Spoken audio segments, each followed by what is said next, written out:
ఓం శ్రీ గణేశాయ నమః. శ్రీమాత్రే నమః. శివాయ గురవే నమః. శ్రీకృష్ణ పరబ్రహ్మణే నమః. శ్రీరామాయ నమః.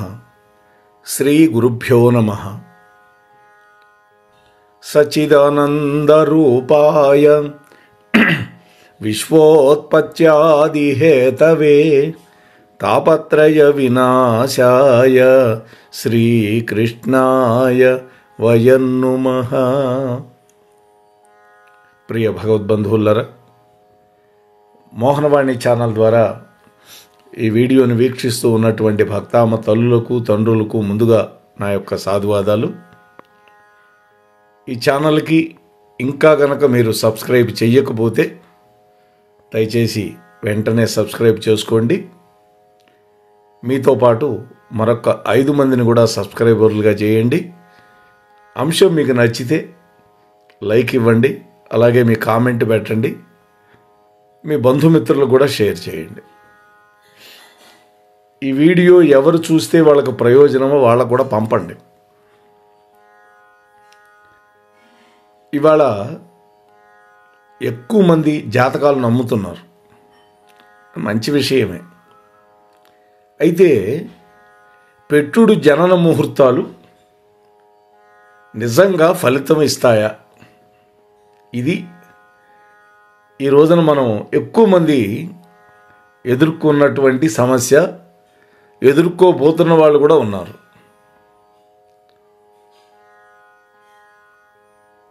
అంటే ఇవాళ సిజేరియన్లు పెరిగిపోతున్నాయి. ఇవాళ కార్పొరేట్ కల్చర్లో ఈ హాస్పిటల్స్లో నార్మల్ డెలివరీకి ప్రయత్నం చెయ్యకుండా సిజేరియన్ల వైపు వెళ్ళిపోతూ ఉన్నారు. అదొక కొత్త దందా. అట్లాగే ఈ తల్లుల యొక్క, అంటే ఈ సిజేరియన్కి వెళ్ళబోయే తల్లుల యొక్క తల్లులు ఉంటారు కదా, వాళ్ళు కూడా తన బిడ్డ ఈ నొప్పులు భరించలేదు, ఆపరేషన్ చేస్తే తొందరగా పని అయిపోతుంది అనేటువంటి ఒక ఆలోచనలో కూడా ఉండిపోతున్నారు. అందువల్ల ఏం చేస్తారు, ముహూర్తాలు పెట్టే వాళ్ళ దగ్గరికి వెళ్ళి ఏ సమయానికి ఆపరేషన్ చేస్తే బిడ్డ యొక్క జాతకం బాగుంటుంది చెప్పండి అని అడిగి ముహూర్తాలు పెట్టించుకొని ఆ కృత్రిమ ముహూర్తాలతోటి ఆపరేషన్ చేయిస్తున్నారు. ఈ విధంగా పెట్టుడు ముహూర్తాల యొక్క భ్రమలో ఉన్నటువంటి తల్లిదండ్రుల కోసమే మనం ఒక కథ తప్పకుండా చెప్పుకోవాలి. ఆ కథ ఏంటో మీకు చెబుతాం. రావణాసురుడికి జ్యోతిష్య శాస్త్రం మీద మంచి పట్టుంది. అంతేకాదు వేదం చదువుకున్నవాడు. నమక చమక మంత్రాలు, రుద్రాధ్యాయాన్ని రచించినటువంటి వాడు. సకల విద్యా పారంగతుడు కూడా, మంచి పరిపాలకుడు. కాకపోతే పరస్త్రీ వ్యామోహం, అహంకారం ఈ 2 రావణాసురుడిలో ఉండటం వల్ల ఎప్పుడు కూడా దారి తప్పేటట్టుగా చేసినాయి ఆ 2 లక్షణాలు. రావణాసురుడు కొడుకు మేఘనాథుడు, పట్టపురాణి అయినటువంటి మందోదరి యొక్క లేదా మండోదరి యొక్క పుత్రుడు. ఇంద్రుణ్ణి బంధించి తేవడం వల్ల అతడికి ఇంద్రజీత్ అనేటువంటి పేరు కూడా వచ్చింది. అతడు పుట్టే సమయానికి రావణాసురుడు ఒక ఆలోచన చేశాడు. సరిగ్గా జనన సమయానికి నవగ్రహాలన్నీ జాతక చక్రంలో 11వ ఇంటిలోకి వచ్చి కూర్చోవాలి అని ఆదేశించాడు. అంటే ఏకాదశ్యం గృహం అనేది శుభసూచకం కదా, అందుకని ఆదేశించాడు.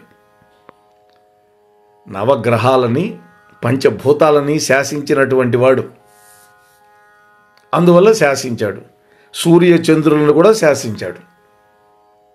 సూర్యుడు ఎంత ప్రకాశంతో ఉండాలో అంతే ఉండాలి. అలాంటి శాసకుడు ఆయన. ఆ ఆదేశాన్ని అనుసరించి ఆ సమయానికి అన్ని గ్రహాలు 11వ ఇంట్లోకి వచ్చేయాలి. ఇది అతడి యొక్క ఆదేశం.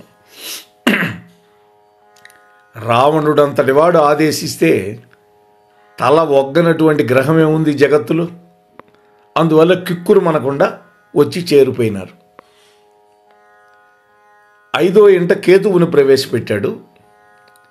ఇవన్నీ తన కొడుక్కి అత్యంత బలమైనటువంటి జాతకాన్ని సమకూరుస్తాయని, అతడు అమరుడు అవుతాడని, అజేయుడవుతాడని రావణాసురుడు తనకున్నటువంటి జ్యోతిష్శాస్త్ర జ్ఞానంతో అంచనా వేశాడు. అన్నీ అలాగే జరిగితే అది కూడా జరిగేదేమో. కానీ శనిగ్రహం మాత్రం ఎదురు తిరిగింది. తను ఎవరి మాట వినడు కదా, వీలు కూడా కాదు. శివుడంతటి వాడే శని బారి నుంచి తప్పించుకోలేకపోయినాడని కథలు ఉన్నాయి మనకి. ఆయన అనుకున్నాడు, శని నేను 12వ గడిలో ఉంటాను, 12వ స్థానంలో అన్నాడు. ఆ సమయానికి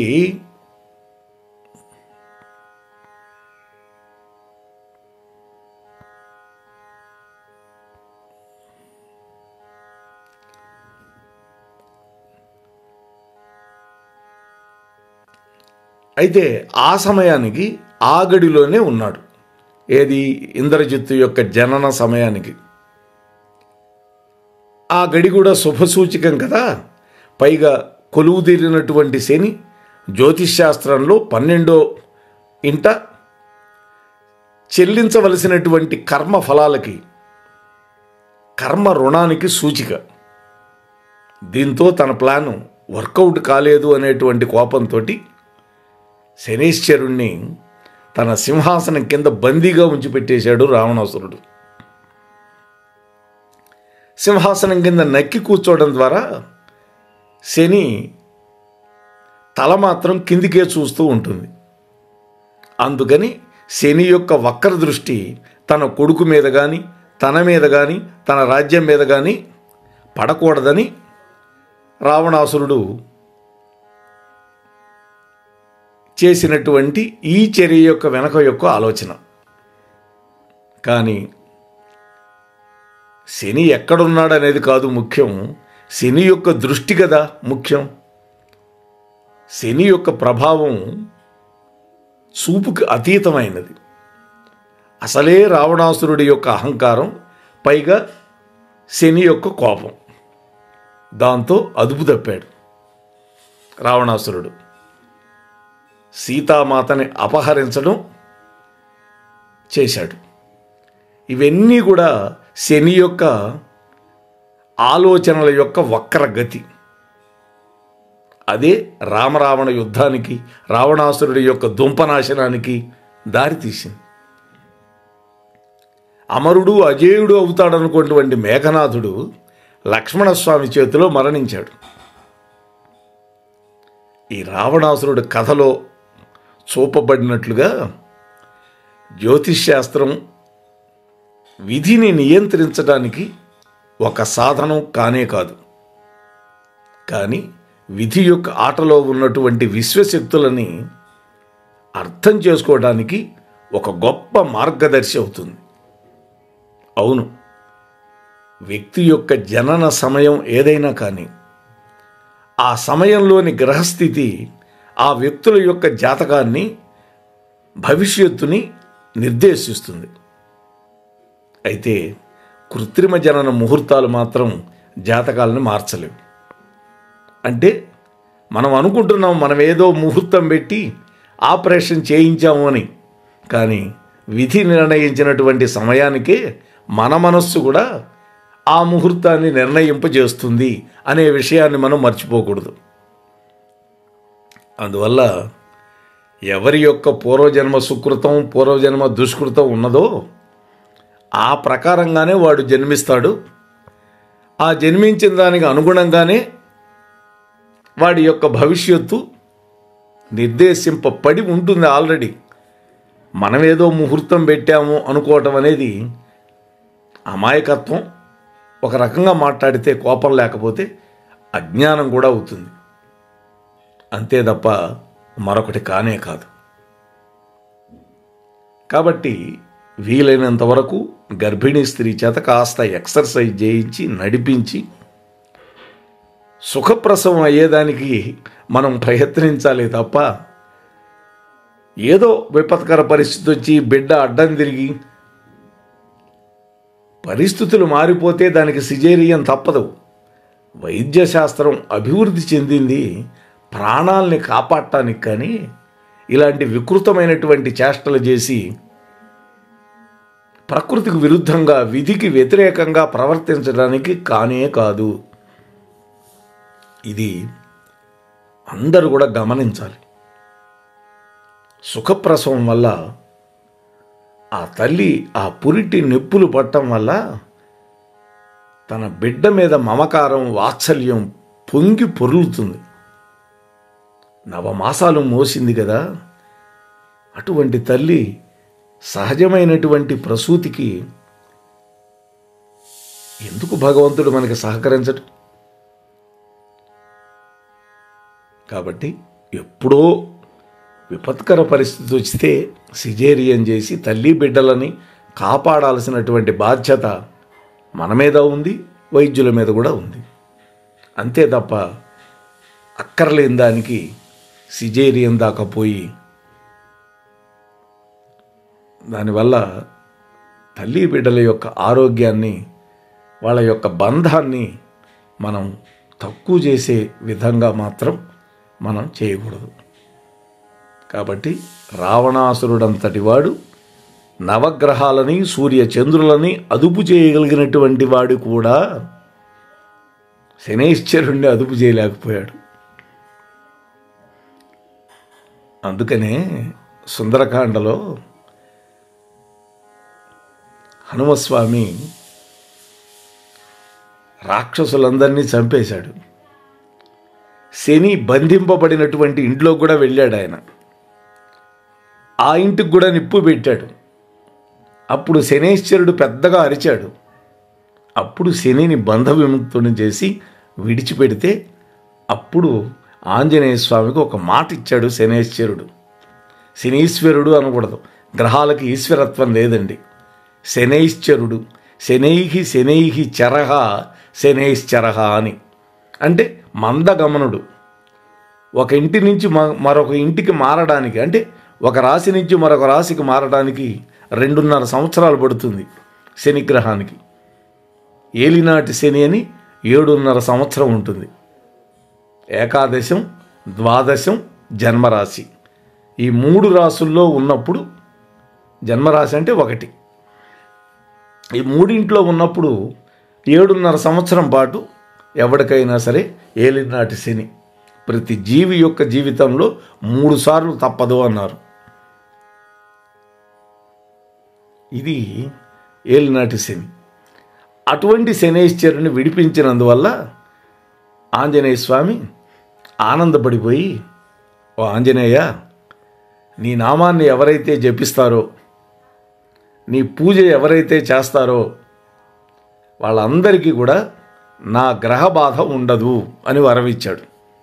అందుకనే ఎవరికైనా ఏలినాటి శని పట్టుకొని పీడిస్తుంటే ఆంజనేయ స్వామి చుట్టూ ప్రదక్షిణాలు చేయండి, ఆంజనేయ స్వామికి ఆకు పూజ చేయండి, ఆంజనేయ స్వామికి సింధూరాన్ని అలదండి, ఆంజనేయ స్వామికి ఉప్పుతో చేసిన అప్పాలంటే ఎంతో ఇష్టం. ఆ అప్పాలతో దండ వేసి స్వామివారికి మెడలో వేయండి. ఇవన్నీ చేయటం వల్ల ఆ స్వామి ప్రసన్నుడై శని యొక్క బాధలు లేకుండా చేస్తాడు, లేదా తగ్గించేటట్టుగా చేస్తాడు. ఇది సుందరకాండ వ్యాఖ్యానం చెప్పేటప్పుడు పెద్దలు చెప్పినటువంటి మాట. కాబట్టి ఆ విధంగా మనం కూడా తప్పకుండా చేసి ఆంజనేయ స్వామి యొక్క పూజని ఫలితాలు పొందుతాం. దాంతోపాటు ఈ సిజేరియన్ అనేది తప్పని పరిస్థితుల్లో అయితేనే చేయిద్దాం, లేకపోతే సహజ ప్రసవానికే ఎక్కువ అవకాశం కలిగిస్తే ఆ తల్లి బిడ్డలు ఇద్దరు కూడా క్షేమంగా ఉంటారు అని మరొక్కసారి మీతో మనవి చేసుకుంటూ ముగిస్తూ ఉన్నాను. స్వస్తి సర్వేషాం.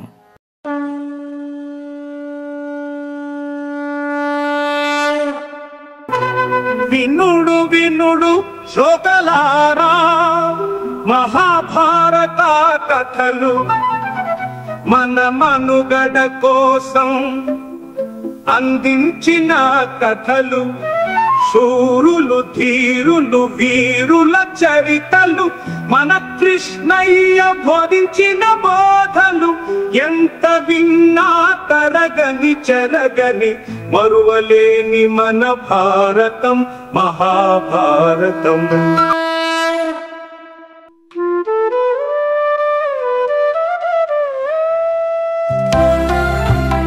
సత్సంగం సత్సంగం భగవంతుని లీలలు, సాధు సత్పురుషుల గాథలు, మహాత్ముల జీవిత గాథలు,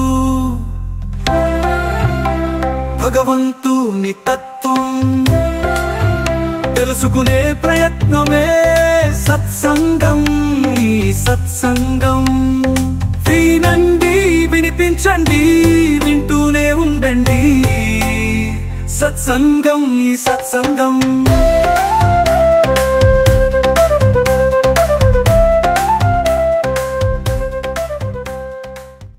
మోహన్వాణి తెలుగు పోడ్కాస్ట్ వింటున్న శ్రోతలందరికీ హృదయపూర్వక ధన్యవాదాలు. వినండి, వినిపించండి, వింటూనే ఉండండి. మోహన్వాణి తెలుగు పోడ్కాస్ట్ మీరు వింటున్నారు. మోహన్వాణి మా కార్యక్రమాలు మీకు నచ్చితే ఇప్పటివరకు మా ఛానల్కి సబ్స్క్రైబ్ చేసుకోకపోతే వెంటనే ఈ క్షణమే సబ్స్క్రైబ్ చేసుకుని ఆ పక్కనుండే బెల్ బటన్ని మ్రోగించి అందరికీ షేర్ చేసి మీ విలువైన కామెంట్ను కూడా చేసి మమ్మల్ని ప్రోత్సహిస్తారని కోరుతున్నాను.